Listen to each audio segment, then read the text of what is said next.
What we gonna do right now is go back, way back. Give me your friend. Hey, hey, more. Come on, shake, come on. Give me your friend. Hey, because they do the round. Fat girls like do the round. Woo. Fat girls, let me see you grind. Woo. Fat girls just doing their own thing right there with the fat thing. Fat girls just shaking them thighs. Fat girls don't make count rock. Excuse me. Baby. What's up? I thought you was gonna start hanging out with the big girls again. What is all this trash? But like that girl, hit the ground, hit it up, and hit us up, sound. Fat girl just looking so sweet. Fat girl don't make it eat. Fat girl just shake it, don't break. Big girl, let me see you do a thing. Let go, let me see you touch the ground. Shake it up, just shop, back down. Top me is in the house. Work it, work it, work it, work it, work it, big girl, big girl, big girl, big girl, big girl, big girl, big girl, big girl, big girl, big girl, like you around. Fat girl keep going so quick. Fat girl just move the damn hip. Fat girl get down, don't stop. Fat girl wanna see the pop. Shake it stuff, fat girl, shake it fast. Fat girl nigga wanna see that. Fat girl bounce like a pro. Fat girl go what you know. Fat girl shake till you rip through what? Underwear wet, hard part two. Looks in the house, y'all know the game. Fat girl don't have no shame. Shake that ass, bounce to the beat. Fat girl shake it, jiggle like me. St. Louis, back to the top. Like I like to do the rap.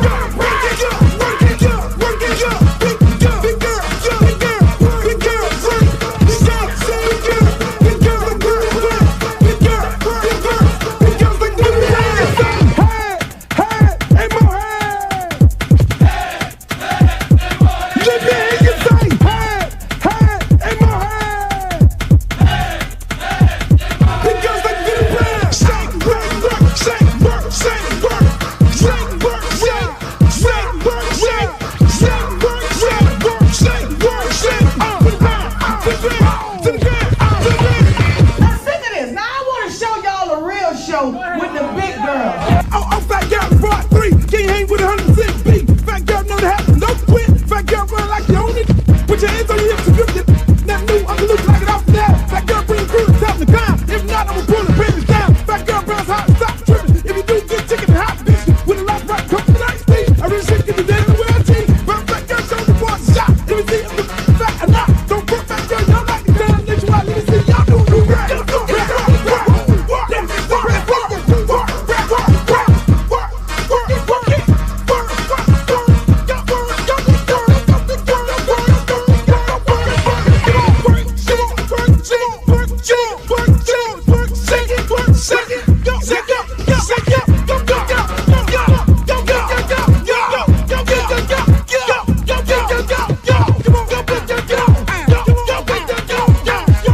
I'm serious. Where you are? Not ever.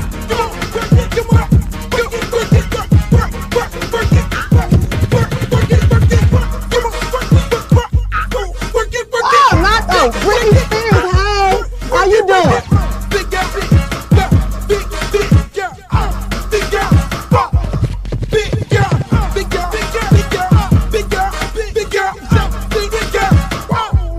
Oh, but ain't the little leprechaun. Girl, your wings are so up. You look a mess. All about the big girls. What about the big girls? Big girl, work it, work it, work. Big girl, work it, work it, work. Big girl, you done suck all the fat off your ass.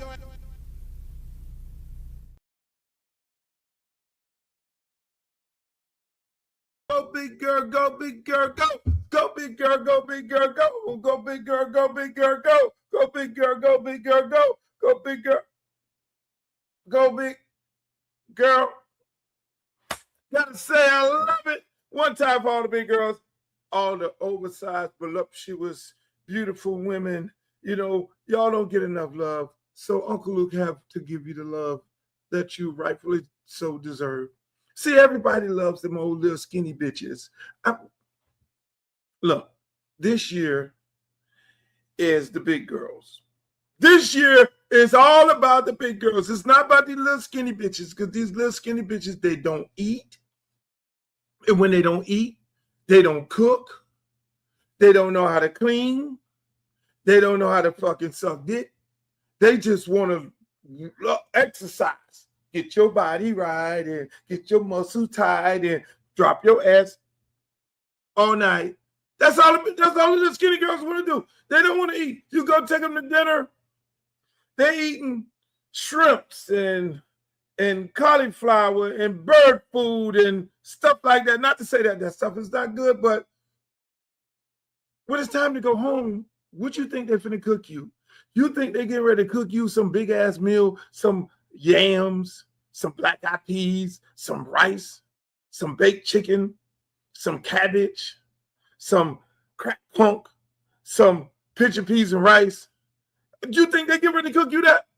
Little skinny bitch gonna cook you that? No, you're not getting that out of the little skinny bitch. You're gonna get some goose. Goose.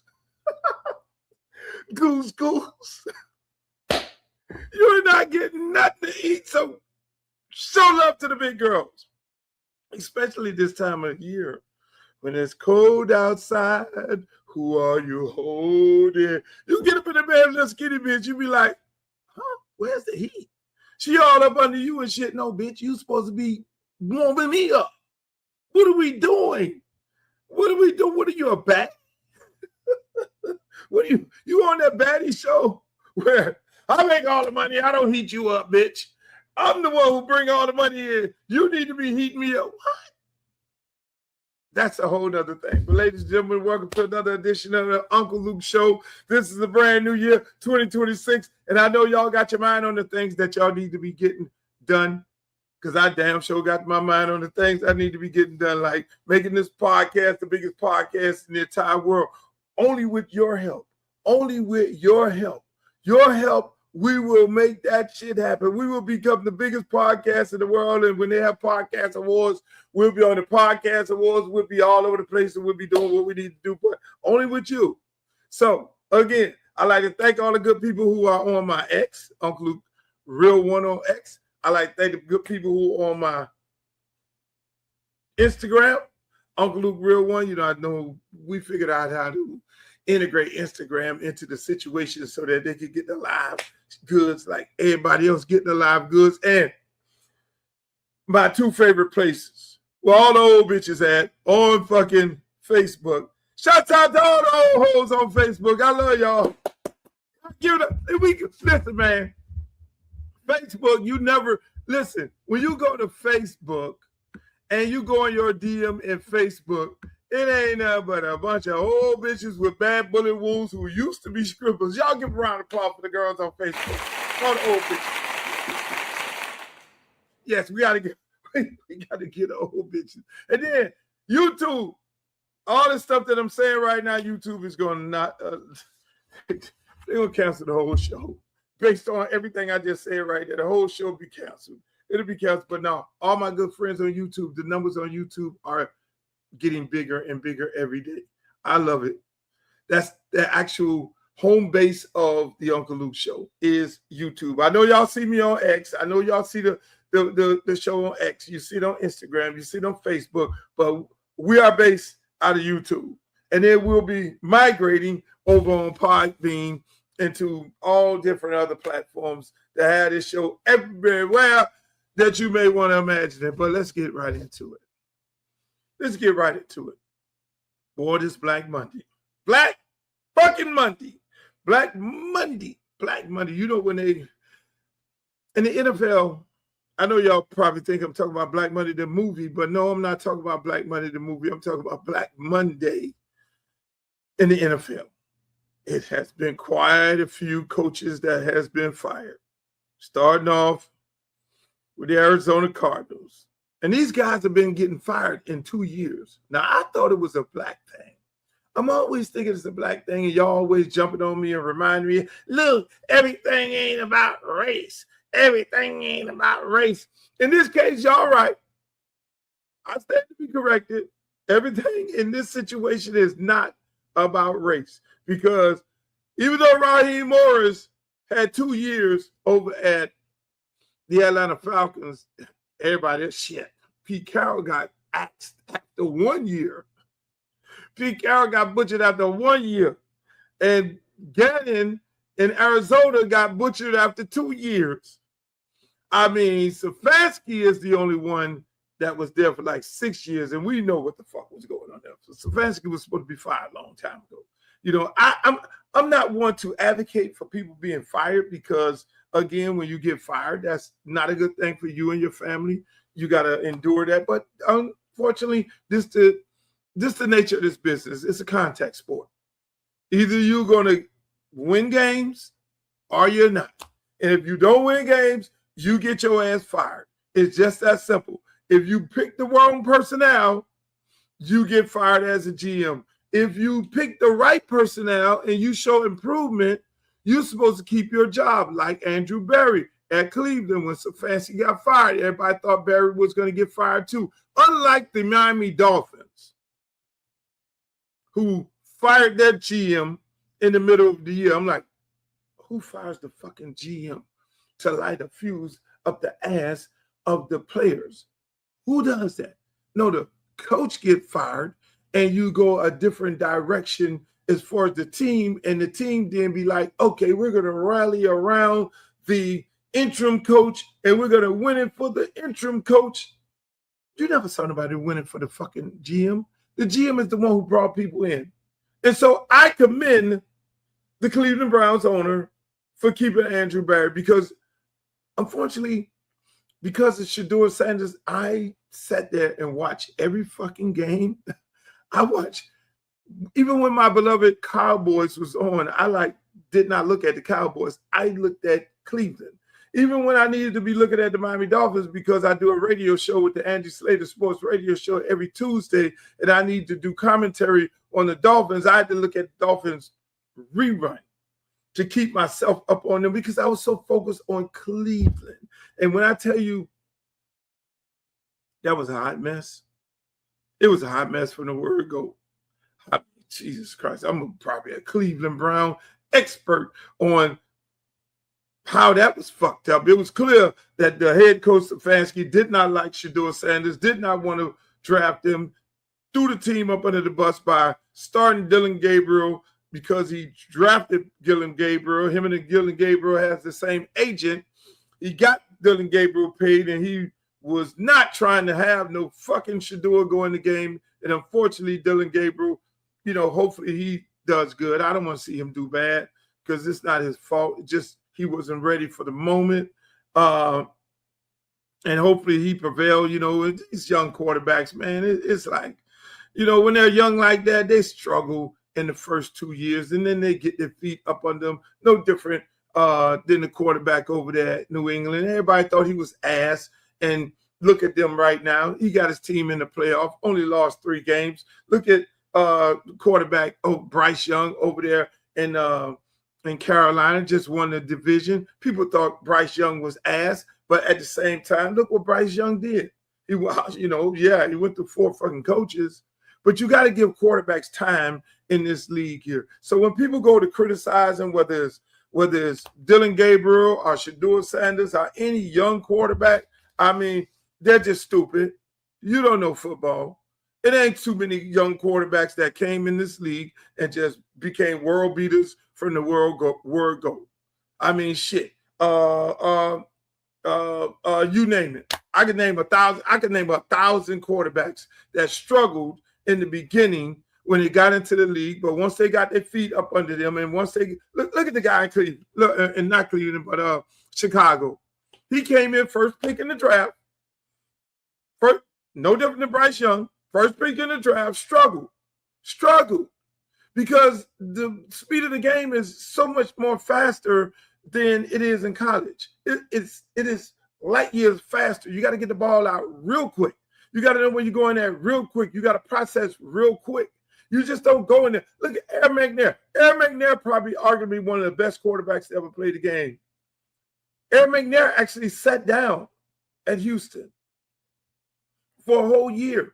Then got out there. Then had his bumps and bruises. I mean, shit. Warren Moon had to go to fucking Canada to come back to be a great quarterback in this league. So, you know, people want to criticize these quarterbacks so fast. You know, when I look at Shedeur Sanders, and I, you know, old as I am, thank God I made 65. I made 65. You see this motherfucker right here? I made 65.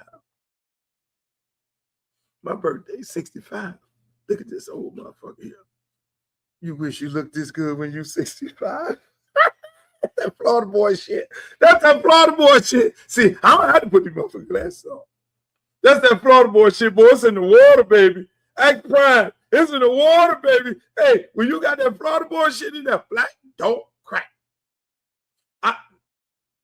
So I had a birthday in December. Capricorn, shouts out to all the Capricorns. I'm sorry. Look, I'm frauded. I mean, shit. Go out there, run 3 miles, walk another 2, get back. Let me just get off that. But you got to take care of yourself. You can't put all kind of chemicals in your body. Unfortunately, when I was young, I did not do that. When all my friends was over there putting powder up there, whatever, you know what I'm saying, baking soda, and mannitol. No. So I tell all the kids, be men about it, and women, don't succumb to peer pressure. You understand that? But that's a whole nother thing. But going back there, I get distracted and start talking about other stuff because I love educating people on certain things to do and not to do. But going back to this whole situation, I mean, it's not a race thing. It's just a bad thing for the NFL. It's bad that you got to hire a guy and fire him in 2 years. It's a bad thing that you got to then push people off the boat. Like the Miami Dolphins, take a guy, Chris Greer, who fielded a great team. That was a hell of a team. That wasn't his call, no fucking tour. Let's keep that a buck. That was the fans of the Miami Dolphins and the media, the Omar Kellys and all the rest of them, and the Chris Perkins and all them people of the world talking about draft tour, knowing that the guy had a bad hip, and Brian Flores telling y'all, no, I don't want this guy because this guy is soft as fuck. That was Brian Flores' opinion. He wanted Justin Herbert. Brian Flores is still winning and still is still arguably the best defensive coordinator in the NFL. So the Miami Dolphins fucked that up. They had the coach there. This coach got the pulse of the team because when you're a young coach and you go through a rocky run and at the beginning because you're cutting motherfuckers because they ain't buying into what you're talking about and you're getting rid of guys because they're not buying into the program. And once they realize that you are the coach and you have control of the locker room, you win. So that's why Brian Flores was able to go and run off like 7 straight wins, get the team into the playoffs. That's the mark of a good coach. And when you hear the Cleveland Browns owner talk about their GM and why he kept the GM because the media was acting for the GM head, and it's only the media that talks because the media don't even talk to the people. If the media talk to the people, then everything I talk about, Omar Kelly, Chris Perkins, David, and you name it, Dan Lebatard, all them, me, a member of the community, they would be saying, well, the member of the community was saying this here. They don't listen to what the fucking community says. They don't listen to what the fans say. You think Mary Kay really listened to what the fans say? That's Mary Kay's opinion. And half of these pundits that you see on TV right now, they're represented by the big agency called CAA. CAA represents all the coaches in the NFL and the NCAA, majority of them. So who the fuck you think they're gonna talk good about? People who are represented by the same agency that they're represented by. Hello? That's the part you guys will not get on ESPN, the Worldwide Sports Network. You're not gonna get that on CNN because the big monster, the big boogeyman, represents all of them, and you'll know when there's a coach that they don't represent. You'll know when there's a player like LeBron James that they don't represent. You'll know they don't represent Mario Cristobal. That's why they wanted him out of the playoffs. You see what I'm saying? Follow the money. They always told you, follow the money. The conglomerate runs the yard. From the media, from all standpoints, all aspects of this game right here. So it wasn't a surprise when Dylan Gabriel was starting. Because Dylan Gabriel and Stefanski is represented by the same agent. Hello? He had to crash and burn the fucking plane. Who is Shedeur represented by? Daddy. Most of the agents represent the general manager. They represent the head coach. They represent the players. And they represent the president of these teams. So that's how they continuously get recycled. That's how Penn State got caught up in the bullshit when they fired. When you fire the big boogeymans. Now, mind you, I had a problem with them firing my good friend Franklin. But when you fire Franklin over there at Penn State, unjustifiable fire, you see how long it took for them to get a coach. It was like, oh, bitch, you out of control. Oh, okay. Is that what that's what we doing? We'll show you better than we can tell you. We ain't gonna give you no real coach until we want to give you a coach. Because you just fucked up. Speaking of fucking up, people. So let's go. Speaking of fucking up, I love the Miami Dolphins. I love Ross. I love Tom Garfinkel. Those are my friends. It's because I'm so outspoken for the community, for the people.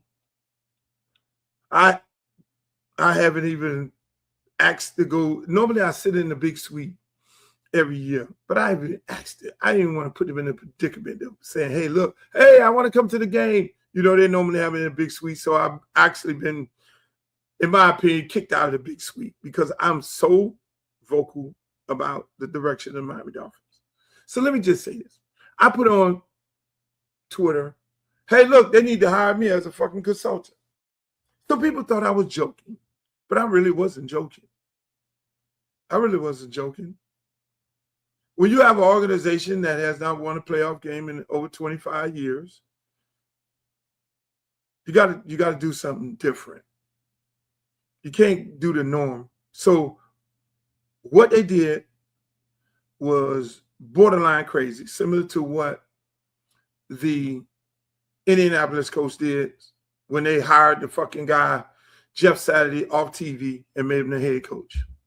So now the Miami Dolphins is repeating the same thing. Since Troy Aikman gets on there so well, eloquently produced and everything, and he talks about the game. Troy Aikman, my quarterback for the Cowboys, that's my team, loved the game. Knows the game, back and forth, him and Tony Romo. Every one of those motherfuckers, I mean, you name it, they get on there, they sound good. They sound good. That's their job. That's the producer's job, to make them sound good and make them sound intelligent. But for you to go and get Troy Aikman and turn the keys over to the operation to Troy Aikman and let him pick the general manager and let him then tell you what you need to be doing as far as your head coaching and the organization. Really? Really? So that's no different than what Indianapolis coach did with Jeff Saturday. You see how that fucking worked? These guys are on TV to be on TV. These guys are calling the game. They're calling the game for a reason. They do extensive research and they're 1 minute sound bites. They don't get all day to talk about the team. They talk about a play after a play. That's what they're designed to do. So that shit sounds real good, like that, as if they know what they're doing. And a lot of times you're seeing that shit on a delayed basis. You're seeing the game on a delayed basis, people, on a 2 minute, 1 minute delay. They'll fucking run the play in the stadium, see that the guy just threw an interception to make the commentator look credible, like as if he's fucking God and he knew that the quarterback was getting ready to fucking call this particular play and throw an interception on that particular play. They saw it already. They saw the play already, and then they commentated that, yeah, 3rd down 10. You know, you got to watch out for the interception. In this case, yep. And then you see them draw a circle around the player that they get ready to throw the ball to. Oh, yeah, look at Jerry Jeudy right over here. And, okay, in this particular moment, he's got to get the ball to Jerry Jeudy. And then he gets the ball to Jerry Jeudy. They look like they know what the fuck they're doing. So you really getting caught up in that shit, Miami Dolphins, that you're going to think that you're going to think that goddamn Troy Aikman know what the fuck he's doing? But meanwhile, when I put it on there, they say, oh, you're joking, Luke. No, I'm not joking. I know football. Do I know all aspects of football? No. I know football players when I see one. I can tell the difference between a football player and a pretender. I can tell the difference between a guy who loves the game, who will drink gas and die for the team, or not. See, I'm gonna give you a scenario, situation. You won't get this on TV because they won't admit this. My good friend, Worldwide West, work for agencies. Nobody know what the fuck Worldwide West does. Worldwide West shows up on every national championship game that University of Miami won, bald head, light-skinned guy. Worldwide West, you saw him with Michael Jordan, and Michael Jordan heydays. He was on the team over there. You saw Worldwide West in the early stages of being with LeBron James, helping him set that whole crew up so they could do that shit on their own. You see Worldwide West in songs where you hear Jay-Z say, yeah, I'm rolling with Worldwide West, and we make it a worldwide mess. So everybody says, what the fuck does Worldwide West do? Everybody wants to know, what does Worldwide West do? You see Worldwide West with Calipari. Now you see Worldwide West on the staff at the New York Knicks. Why? Because Worldwide West has been around the game for a very long time. He knows talent. From the NBA, from the NCAA level, Worldwide West has been a part. Calipari is not Calipari without Worldwide West. I'm going to keep it a buck. Worldwide West put that whole Memphis team together. Worldwide West put that whole team together at fucking Kentucky. I'm going to keep it a buck.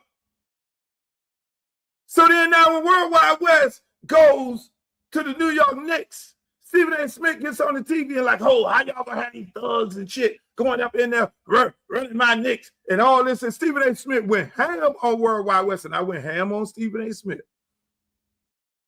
Check my Twitter timeline. Hell no. See, that's the problem with y'all. Y'all want to keep doing the norm. Y'all want to keep doing the same shit over and over to keep you getting the same results. The same bullshit over and over gives you the same results. That's what it is, boss. And so, yeah, go get Troy Aikman off TV. Oh, yeah, we're going to go get this guy here. Oh, yeah, we're going to recycle this motherfucker right here. We're going to take Stefanski, put him over here. We're going to take this one and put him over here and do all this and everything like that. No, but you forgot about the real grooming. That's why when you look at real grooming and when you look at real experience, like everybody right now holler about Charlie Weiss Jr. because Charlie Weiss Jr. was not ready when he first left Lane Kiffin to become the offensive coordinator at South Florida. He was not ready at that time. He was still young, wet behind the ears. Still, he wasn't ready. Charlie Weiss Jr. came over to FAU with Lane Kiffin. My good friend Chris Perkins, who's still over there as the running back coach, before Charlie came, it was Chris Perkins who was coaching the quarterbacks. And then Chris then moved over to assisting Lane in other areas. Charlie came in because Lane and Charlie had been working together at Alabama. Charlie was over there with Sarkisian at fucking Atlanta Falcons. And so Charlie gradually worked his way up to where he's at. To now God put him in a situation where Lane is over here at LSU. Now Charlie gets to show y'all what he's really all about because he was properly groomed to be this guy right now. It wasn't and it was the same thing with Mike McDaniels. He didn't just all of a sudden pop up. Mike McDaniels earned the right to be a head coach. No question about it. Is he doing a good job? He bought into the fucking tour shit. Something that Brian Flores told people not to do. So that's why I don't promote that Mike McDaniels get fired. I promote that Mike McDaniels needs another quarterback. and giving him another quarterback, then see where he's at with his football team. But I don't say get rid of him. But I'm just saying, going back to the World Wide West and my comment on Twitter, hey, look, I would be a hell of a consultant for the Miami Dolphins. And I'm not bullshitting. I got a long resume of players that have been drafted in the first round. Got a long list of resume of coaching up players from the high school level and them becoming big-time players in the NCAA. And then going to the Pro Bowl, mentored a whole bunch of them, went to the Hall of Fame. So I wasn't bullshitting at all in some capacity. But these teams don't do that. I'm just using myself as an example. These teams don't do that. They don't think outside of the box like Dolan did. Dolan said at the New York Knicks, I'm just getting this shit all wrong. I'll keep hiring this motherfucker. Let me do something different. Let me go get World Wide West. He's been around the game a long time. He's been over there with Falk. He's been up under the umbrella of helping Michael Jordan. He's been around all these top players that he put on his Calipari team. He knows the game from inside out. He knows the game from the high school level to a college level to a professional level. His guys excelled at a very high level. I ain't no different than World Wide West. But World Wide West does create a worldwide mess. That's my guy. But Dolan said, I'm going to go outside the box. And the fucking New York Knicks is winning. When nobody could do it, with Stephen A. Smith and everybody that shitting on World Wide West going, oh, you bringing some thug up here. You bringing a guy. I ain't never been a thug in his motherfucking life. Nothing but class. But that's what you got to do. No, you can't go fucking get these people off TV. You get ready to do another 4 or 5 years of bullshit. Because at the end of the day, how many times does Troy Aikman or anybody come encounter with a real nigga? That was the problem. That's the problem. Let's keep it a buck. When you talk about the Miami Dolphins, that's the problem. They keep saying, oh, these motherfuckers soft. No, you're soft because you got soft leadership. You can't have the doorman bringing in the talent. You got to have a healthy balance. Somebody got to be in the room like Ozzy. You think for 1 minute Ozzy ain't over there making the decisions, still making the decisions over there at the Baltimore Ravens? Ozzy is in the back room because he an OG. He know fucking talent. He know real niggas versus pussies. I'm going to just keep it a buck. And if you don't have that on your staff, like a guy like Alonzo Highsmith, he know real niggas versus pussies. It's just that simple. Everybody ain't like that. Everybody ain't about that life. And so you continuously hire these jokers in your front office to bring jokers into your front office. Then you're going to have a joke product. And the fans, you need to look at the front office. Stop getting bullshitted by these reporters because these reporters work for the organization to spin those narratives against people. Look what they did to Lamar Jackson.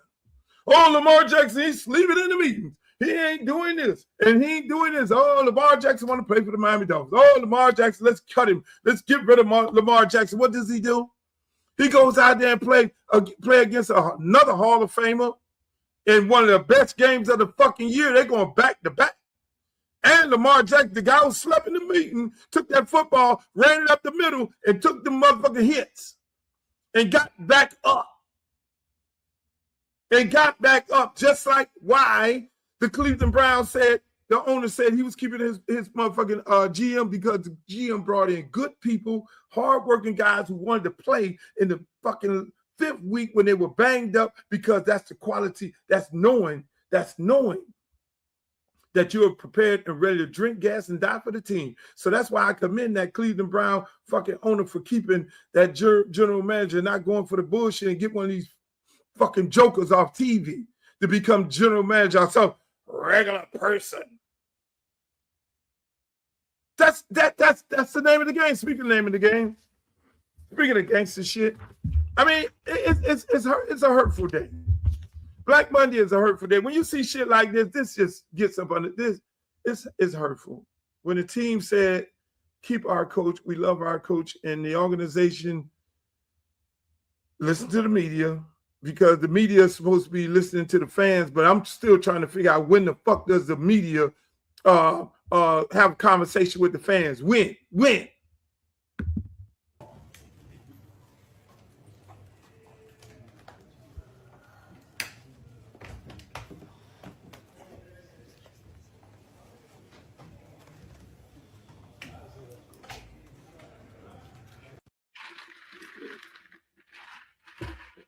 That is the saddest moment of football. When they told you you were fired and you did your last press conference, you were hurt, you lost. Atlanta Falcons, in my opinion, did this guy disjustice, even though not Ross, but Arthur Blank is a great guy. Arthur Blank is a hell of an owner. Arthur Blank gives more money than historical black colleges and black organizations to any fucking owner in the business. No different than Ross. Ross is a great owner. They deserve more. They deserve a lot more than what they're getting. But what it falls short at as businessmen, they don't look at the practical part of it all. They look at it from, okay, we're in the service business and people sometimes you got to drop your nuts. Sometimes you got to drop your nuts like the Rooneys do. The Rooneys know that we ain't firing no coaches. You're going to retire here. We're going to get it right from an organizational standpoint. We're going to take responsibility as to who we put out on the field. No, we are not firing no coaches like that. That's why Mike Tomlin stays over there regardless of what the fuck the media has to say. They can scream in the stands, fire Mike Tomlin. They know your ass going to be at the game and Mike Tomlin is going to hold the ship together, because if Mike Tomlin gets fired, Mike Tomlin will have a job tomorrow, because he's that kind of guy. He knows talent. And he demands respect in the locker room, something that you guys don't have nowhere else. Everybody want to get these coaches who want to be homeboy up with and look with these baby faces who look like somebody that their daughter would marry. Look at these teams. They get these head coaches with these baby face who look like, oh yeah, I like you. I want you to be the face of my organization. And matter of fact, you can have my fucking daughter while you're at it, because you fit the look. But at the end of the day, people want football coaches like Andy Reid. That's a fucking football coach. That coach over there at the New England Patriots, that's a football coach. Coach over there at Dan Campbell, that's a football coach. You get a football coach, some baby-faced, pretty-ass boy, that's a football coach in Philadelphia. That's my guy. I was in Houston restaurant, him and the GM, those are my dudes over there. Jeff O-line coach. Panazio, they're my dudes over there. Even though I'm a Cowboy, they know I'm a fucking Cowboy. But them dudes over there are football coaches. They come in that bitch, look just like this, like, yo, what the fuck? And they ain't got no problem mixing it up with no goddamn player, because that ain't gonna be soft. You get a soft-ass coach, you're gonna have a soft-ass team. The leadership, the design, how you want to be. You want to be soft? You want to be soft in the front office, and you want to be soft on the field? Come on, man. So they don't, and the AFC over there, I call it the Black College Division. They don't fire no motherfucking coach. They know Harbaugh get ready to get fired. That ain't finna happen. They don't do that shit over there. Only place they do the firing at is Cleveland. They don't even do that shit in Cincinnati. They had their coach for 100 years over there, and everybody was like, yo, butcher him, the brother over there. I'm like, no, fuck y'all. That's hardcore shit over there. That's black and blue. That's all about the coaches, and either you're going to come over here and play football or you're not. Listen, man, let me move right on.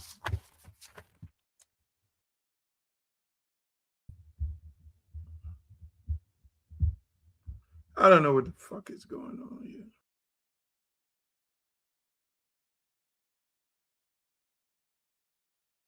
Why am I not in the frame? Come on. Why am I not in the frame, people?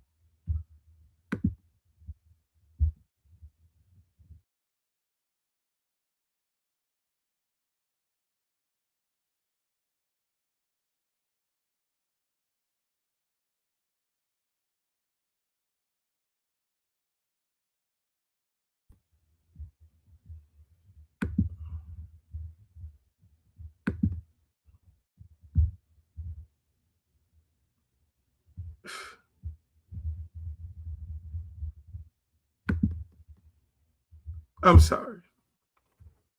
Technical difficulties. But let's get back on topic. Sorry for the technical difficulties. We gotta keep it moving, ladies and gentlemen. Hey, look here. Speaking of fuck ups, over the weekend, everybody know we went over and ran up in Venezuela. Before I get to the Venezuela and the Trump and the taking of the oil and all that stuff like that, you know, we got the University of Miami. Yes. Going to play Ole Miss. Now, here's the question with that. University of Miami is going to play Ole Miss. The dysfunctional family left my good friend, Lanes Kiffin. So you got Charlie Weiss over there. You got George McDonald. You have running back coach. You have all these coaches, so arguably supposed to be going and coming. University of Miami, don't go for the bullshit. Stay focused. Be like the horse in New York City. We keep the blinders on. Stay focused. Don't get caught up in what coach is going to be there or not. That all that is some bullshit. All that is a distraction for you to be thinking that you're getting ready to coach against some coaches who are not there. Some guys who don't know the offense, and the adjustments will not be getting made at the halftime or throughout the game that needs to be getting adjusted because you don't know whether or not that position coach is going to be there. And see, people, let me educate y'all on how football works. It's not just about the offensive coordinator. It's not about just defense coordinator. It's about your staff.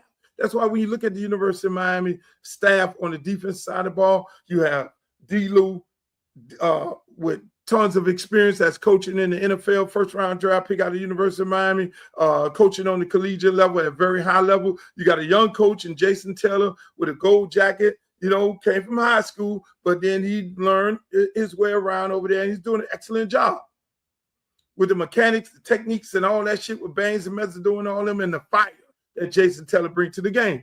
Then you have the defensive coordinator who's, linebacker coach at Rucker and defensive coordinator for 1 year at Minnesota. Then you got Will I Am. I call him Will I Am, the DB coach who came over from Florida. They have a hell of a fucking staff over there. So when you're coaching against that type of defensive staff, they can make adjustments because they've seen a lot of ball. That's why you see sometimes we struggle on offense. Like anybody on that defensive staff at the University of Miami, if the defensive coordinator fall on the chicken bone and he can't come and coach the game, you got any one of those guys to be a defense coordinator. All across the board on that side of the ball. Now, it's a little different on the offensive side of the ball because the only person with that kind of cachet outside of the offensive coordinator is the offensive line coach, Mirabal and Mario Cristobal. If the Shannon Dawson fall on the chicken bone and he can't call the game, you can't count on Beard. Oh, my God.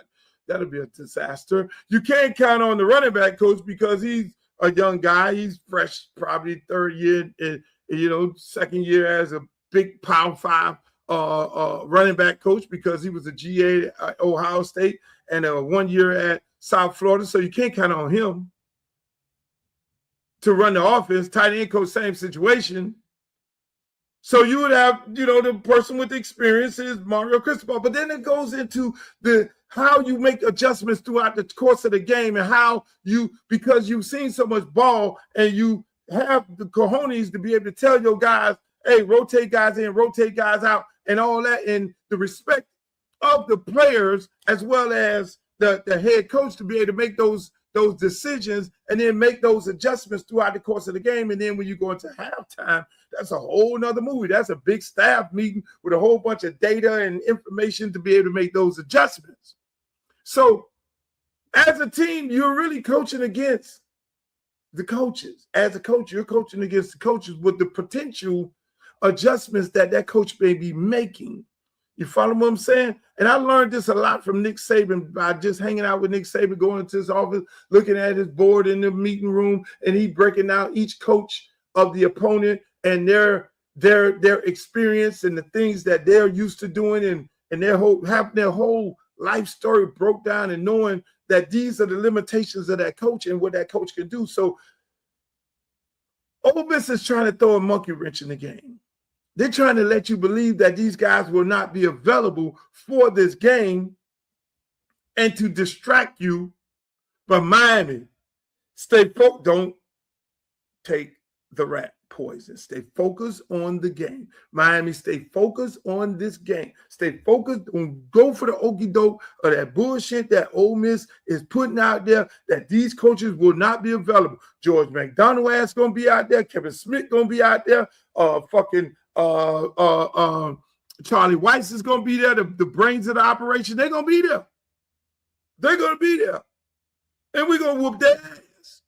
And that sorry-ass defense they got is going to be there. We're going to run right down their fucking throat all day. And I'm just saying, I'm going to give y'all the breakdown on Wednesday. Well, it might be too late then.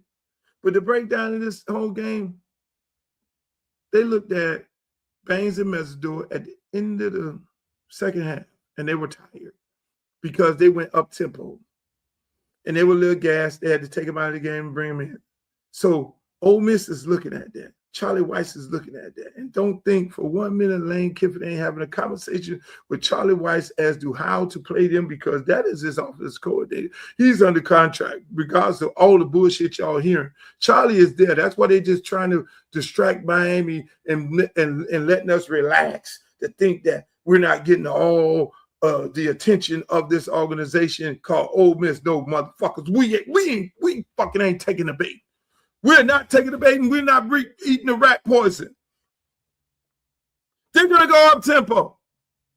Lane Kiffin and Ole Miss, they hike the ball, the third fastest in the entire NCAA. Third fastest, hike the ball in the NCAA. So when they looked at the end of that game and they saw that the guys got gas because they go so fucking hard. It's not because they're out of shape, or not because of strength and condition, but because they go hard. They go hard. They finish the play from start to finish. They're going to go up tempo. How do you defeat that? Which is what them motherfuckers weak at. Run the ball up the middle, take the time off the clock, leave their fast 80 ass on the sideline, and give your defense chance to get a breather, run the ball. So then when they come out there and go fast, I tell you like this: 2 stops a quarter. Those results are 14 points for us and no time on the clock. They're going to run out of time because they're going to be running so fast, and they're not going to be able to stop our run. It's just that simple. Mario Cristobal doesn't have to do anything jazzy. Just do what Mario likes doing, which is running the ball. We run the ball up the middle on them. Hey, take our time. It's a 40-second clock. They're sitting over there. They come out. Hey, look, they want to go fast. Go fast. Your ass is off the field in less than 2 minutes because you want to go fast. Our guys go back, sit down over there, and get more rest with another 7-minute drive right up their fucking mouth. And they could go out there, and Baines and Mesidor don't have to be rotated at all.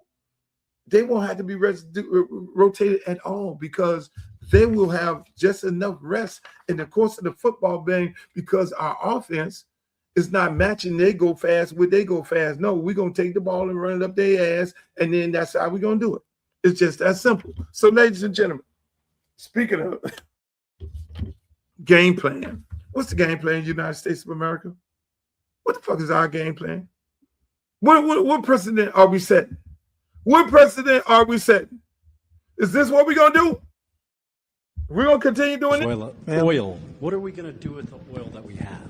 Going to do with what? The oil that has been seized. The United States seized 1.9 million barrels of oil on December 10th. We're going to keep it. We're keeping it. Where's it? Are we going to sell it or put it in the strategic oil reserve? Maybe we'll sell it. Maybe we'll keep it. Maybe we'll use it in the strategic reserves. We're keeping it. We're keeping the ships also. So that was then. And after that, and I called it on the show. When I saw the ships out there weeks ago, I called it. Weeks ago, I said a long time ago, you don't bring that many guns to somebody's house and you ain't get ready to go in there and take over some shit, or you told them to come out of the house. You told them to come out of the house and giving us what we want. I told y'all this a long time ago. Trump used this military like a gangster used his killers. I'm just keeping it in a buck. I told y'all a long time ago, when those ships start rolling into the Caribbeans, that it was something going down. And when they rolled up to Venezuela, that means roll up the Venezuela house and say, hey, man, I want your all. And when they went up there and say, I want your all, and then you say, no, I ain't giving you my all, I'm going to say, hey, look here. Trump say, I'm going to give you another chance. Trump and Rubio say, I'm going to give you another chance. I want the all, or I'll come in and take this motherfucker. So what ended up happening? Trump and Rubio went up in there and took the motherfucking all. No, took his ass and then took the all and then got on the podium and said, we're going to run their country. We taking the all and we're going to run your motherfucking country. So now everybody lose their mind. Hey, look, you need to talk to Congress about this shit. This is an act of war. Did you brief us? You just, no, hell no. We doing what we do. So then people are looking at it in the same situation as they're looking at Ukraine. They're like, hold on, we supported a war when Russia rolled up into Ukraine and said, motherfucker, we want them minerals that y'all got over there. And so why us, the American taxpayer, is footing the bill of Ukraine to fight Russia? Isn't that the same thing? How in the fuck are you? Is this a new thing where you go and just, if you don't like the president of a country, that you go in there and capture his ass and bring him to the United States of America, and then you put him on trial? The man went on trial today. The man said, I am the president. His wife said, I am the first lady. I am the president. I was illegally captured. Is this what you're doing? Is this what we're doing? This is some dangerous shit. I'm just keeping it up. If this the new precedent that we're setting, they can go and snatch any president from any country and the first lady who's weak, because again, we like Draymond Green. We ain't gonna fight no goddamn big motherfucker out there. We ain't gonna fight no motherfucker who's gonna punch us back. We gonna run up against a little short white boy and push him around in the court and get in his face. We ain't gonna run up against no real tough motherfucker. We like Draymond Green. United States like Draymond Green. We gonna run up against goddamn Venezuela, knowing y'all ain't got but a half a piece of goddamn military. And see, even with the military that was protecting Venezuela, it was really Cuba. We went over there and shot the Cubans. It was like, y'all better get y'all ass up out of there. I'm pretty sure Marco Rubio told him, Cuban, hey, look here, you got the motherfucker protecting him? Get the ass out of there. We're going to shoot the motherfucker. It's some gangster shit. I can't make this shit up. Hey, if this ain't some shit, hey, man, in full disclosure, Marco Rubio is my friend. In full disclosure, he's my friend. He's going to be my friend forever. That is my friend. He's from Miami. I consider him as a good friend of mine. I could call him up. Have I called him since he been in office? No, under no circumstances. I don't want no information. I don't want nothing. Hey, that's my friend. Hey, look, politics is politics, and he got a job to do. Does he know his shit? Listen, but this shit that they doing is borderline not right. I mean, does Iran go take and go and get Netanyahu? Because in their opinion, what Netanyahu did was committed mass murders on these people. I'm just saying, is that what happens now? Is that what we're doing right now? We can go grab a goddamn president and get the motherfucker and get him on war crimes or say he's a drug dealer. Now, let's explain this to me. How do you put this guy in jail for drugs? All right, let's do a timeline. You said he was a narco terrorist. He was bringing drugs over here in the United States. Fentanyl and all this. Now, mind you, fentanyl don't come from no Venezuela. Fentanyl don't come from that. That's some China shit. So don't trick us with that. First of all, you blew up all the boats. Congress asked for the evidence that these boats were carrying drugs. you said we have the evidence. Now we know the people who get the drug smugglers are the Coast Guard, but we sent the military over there to blow up the boats that was carrying the drugs and the drug dealers. But we have no evidence of that. So now you arrest Maduro. Now he's a fucking dictator. I mean, all they got over there, and as much oil as they selling to all these other countries, that fucking place need to be looking like Dubai. I'm sorry. Maduro, you fucked up. I can't, no. All the largest supplier of oil in the entire world, and these people over there living like that.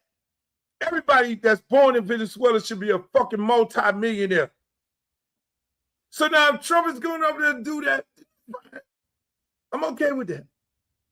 If that's what he's going to do, but then you say, oh, we're going to run the country. So now you blew up the boats. Now I'm just going to the legalities of it all. You blew up the boats that was carrying the drugs that he sent to America. You brought him over on charges of selling drugs. And he's going to be tried in the U.S. court. In the United States, last time I checked, you were innocent until proven guilty. So how in the fuck do you prove that this man is guilty if you blew up all of the fucking evidence? If you blew up all the evidence? If you couldn't show Congress that there was evidence of these boats that you blew up had drugs in it and there were drug trafficking, you blew up all the goddamn evidence and you blew up all the witness. That's why you capture a motherfucker. You get the evidence, you put the motherfuckers in jail, and then they confess and they say, he was our boss, and that is how you convict the motherfucker. You got none of that. You got none of this shit. I'm just saying, it just don't make no fucking sense to me. Speaking of evidence, let me just say this. New rule in the NCAA. I want you all to listen to this. I want you all to carefully listen to what I'm getting ready to say about this thing that they call the NCAA. It's a two-part situation. Number one, first part, transfer portal. When we're talking about the transfer portal, it's unfair. See, the transfer portal, everybody goes talking about tens of thousands of kids in the transfer portal, blah, blah, blah, blah, blah. You see these coaches get on there and they get on there, and I lose a lot of respect for them. When they get on there talking about, oh, kids jumping in the transfer portal, this, that, they need to stay where the fuck they at. They need to stay and get developed and all that. Hold on. I love Kirby. I love the guy over there, NIU, and all these places, but y'all don't do that. Don't fucking do that. Don't say that these kids are quitting and running and jumping in the portal when you know y'all are cutting these motherfucking kids. Unlike the NFL, when you get cut from a team and you do not make the 53-man roster, you get put on the taxi squad, you make that 15-player taxi squad, you get cut. They notify the media that this person been cut. Unlike the NCAA, they don't tell when a kid got cut. Where y'all at, rival? Where you at on 3? Would you scared you're going to lose your access to the universities if you really report that kid got cut? See, that's what they don't tell you. They ain't going to tell you that on the worldwide network. They ain't going to tell you that. But 80% of these kids are getting cut from their team. 80% of these kids are told that your services are no longer needed here at this university. So when that kid has no choice but to go into the portal, but they're not going to tell you that because they have no system in place to then hold schools accountable for cutting these kids because it becomes a black eye on the school. So everybody ain't jumping in no fucking portal because they want to jump in the portal because they don't want to stay at a school and be developed. It's not the case. So some of you college coaches need to stop lying to the public and stop pushing that fucking narrative, but then say the other part of it. Hold these coaches responsible for not developing. But you want to say a kid don't want to be developed, so he jumps in the portal, and you got 10,000 kids in the portal. Everybody don't want to be developed. They don't want to stay there and be developed. And you know damn well You know damn well a lot of your buddies are cutting these kids. Kids are getting cut every day. I have kids that have gotten cut who call me, coach, they cut me, coach. But it's not reported. So you need to come up with a system on top of all the other bullshit going on with the NCAA where you hold these coaches accountable. You cut this player. Now, if you cut this motherfucker and now he went over to Georgia or he went to another school and he did a hell of a job, or you cut this player, now you're known to be cutting motherfuckers. So then now when a parent makes a decision whether or not they want to bring their kid to your program, then they can look at the numbers of how many kids you did not develop and how many kids you cut. But they won't do that. That needs to be done in the NCAA, my friend. That needs to be done in the NCAA. So it's a damn shame that we're sitting here saying that these kids are jumping in the portal and they're really not jumping in the portal. They're half of them being cut. Say that, goddammit. So at the end of the day, ladies and gentlemen, I had a great time on my show. I love it, the Luke Show. I hope you guys were fully entertained. I was going to get a little more into this whole NIL thing at the timeline of how fucked up it is. It's really fucked up. It is super fucked. It is so bad, people. It's so bad that Charlie Weis and all of them are put in this predicament that their coach had to leave. All this is manufactured by the NCAA. It's two timelines, and I keep saying, I've been saying it for the longest. It's really simple. Adopt the rules of the NFL. Just like I said, if you're going to cut a kid, say he cut. Just like the NFL. Put that on notice. He got cut. And if he didn't wanted to be a free agent and jump in the portal, say he wanted to be a free agent, he voluntarily jumped into the portal. That's one thing. The other part of it, you got to change this timeline because you got kids on teams when if you play 5 games, then you lose that year. So if you hadn't played in the first 4 games, you're not a part of the program. Because in the first 4 games, you're going to play against some sorry-ass teams. And if you don't play against a sorry-ass team in a blowout situation, the writing's on the wall. You're not a part of the rotation, and they don't see where you're going to be able to be used. And you got 5 more games on the schedule right now. If you stay here, you'll lose a year. You need that year because now when it's time for you to leave and go to another school, they're going to be like, how many years you got? And you say, I got 1 year. They're going to be like, nah, we ain't fucking with you 1 year. You got to have at least 2. So they need to put a portal time at that period of time. But I know the schedule of schools and the academic calendar is different, but you need to change the academic calendar. The other part of it, you just need to say, hey, coach, you can't. If you change the time of the portal and you tell the coaches you cannot leave or negotiate with another team until after the season is over with, then you have portal time 2 weeks after the season is over with. Now you have a situation where you don't have to fire the coach before the season is over with. He can see his team through the playoffs. And at the end of the day, it gives you time to go into the portal and start doing what? Evaluating players. But you got to change that. It's a lot of room in the offseason to be able to change that. But the NCAA, I guess y'all got to the point where y'all just say, fuck it. But I'm going to make an announcement in a couple of weeks whether or not I'm going to run for Congress.